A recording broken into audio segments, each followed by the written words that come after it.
There's something I want to tell you about the stress and how we have to look at stress, okay?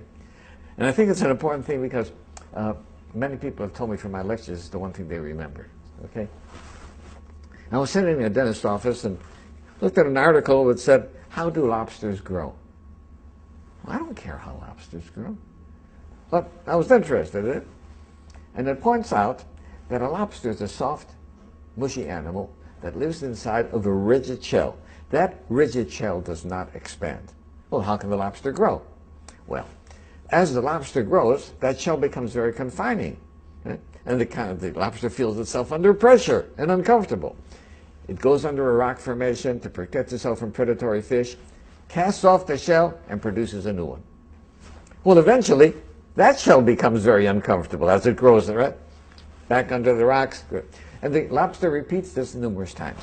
The stimulus for the lobster to be able to grow is that it feels uncomfortable. Right? Now, if lobsters had doctors, they would never grow. Because as soon as the lobster feels uncomfortable, goes to the doctor, gets a Valium, gets a Percocet, feels fine, never gets off its shell. So I think that we have to realize that times of stress are also times that are signals for growth. And if we use adversity properly, we can grow through adversity.